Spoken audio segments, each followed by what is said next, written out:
Hey folks, today I wanted to talk about rejection. So I don't know if you've ever had this experience, but I have, where there's been times in my life where I have wanted to do something and I don't follow through with it. Maybe I wanted to meet somebody or ask for a favor or secure a new opportunity. And instead of actually going for it just because I want it, I hold back. And when I look into this and I ask myself, well, why do I hold back? The first thing that comes to me is that, well, I'm afraid I'm going to get rejected. But today, as I was contemplating this whole idea of fear of rejection, something that came upon me was that rejection is not really somebody else rejecting me, but the holding back, the not going through with what it is that I want to do, not doing the approach to meet this person, not going and securing the opportunity, or not asking for that favor, is actually me rejecting myself. I don't even give the other person the opportunity to say no, because I've already said no to myself. And that is self-rejection. So if you have ever experienced this, where you hold yourself back, instead of doing what it is that you really would like to do, instead of going for it, instead of just doing it, you hold back. You play it safe. You do the thing that's not going to break you outside of your comfort zone. Then you are rejecting yourself. So go into that feeling. For me, when I started going into it, at first it felt like it was something down in my solar plexus. But then I noticed that it came actually up further, closer to my throat. And it was this tension that I felt right here in my upper chest, lower throat area. It was a sensation in my body of self-rejection.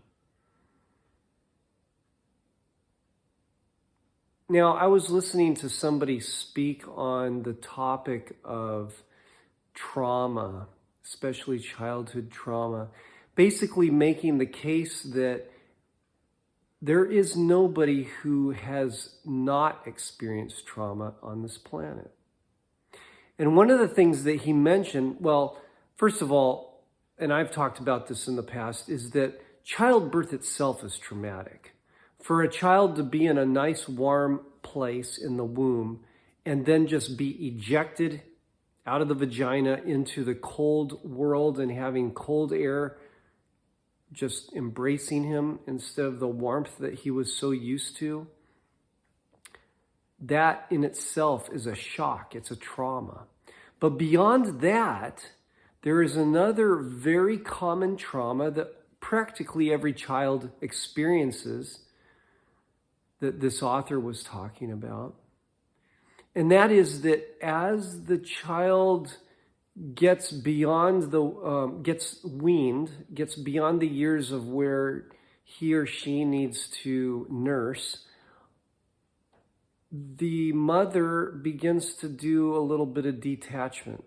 So there's this time when the child ends up feeling a detachment from mom because the child's getting bigger and the mother starts to pull away. Now, that doesn't necessarily mean that the mother pulls back her love per se, but to the child, this transition can feel like a rejection.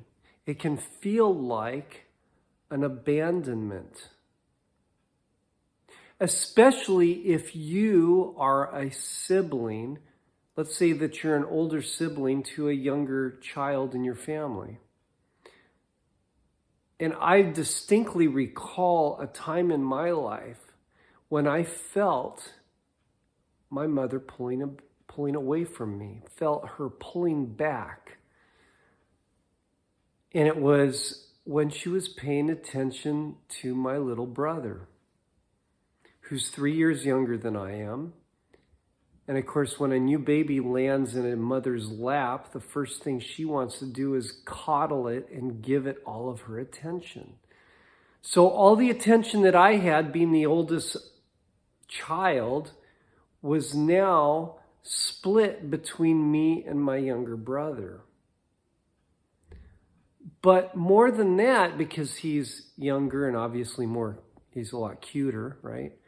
I mean, just like puppy dogs, babies have this certain look about them that grabs the attention of mom. And so I already was 3 years old, had been through the terrible twos, and I'm sure that, mom had her fill of me and some of my little attitude. So there's this cute little baby, so helpless, needs her attention, needs to feed off of her. And so she turns most of her attention to him. And I feel this pullback of attention from me.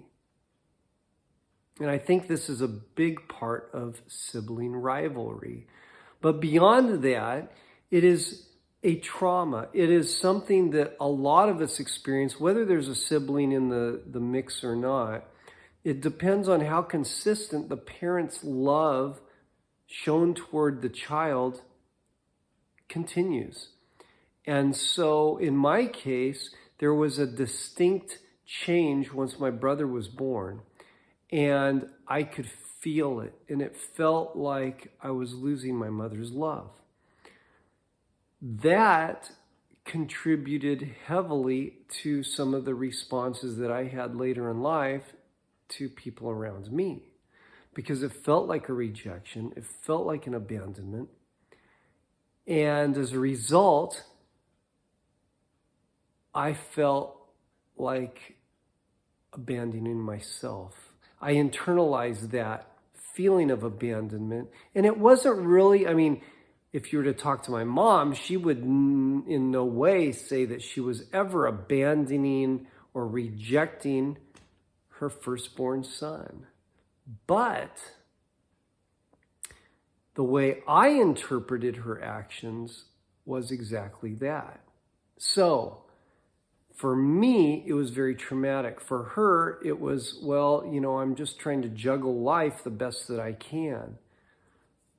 And I'm sure she still loved me the same way she always did. It's just that I felt this pullback, this distinct separation at a certain point in my life from my mother. And then I internalized that. And in that way, as I got older and began interacting with people outside of my, direct family, I would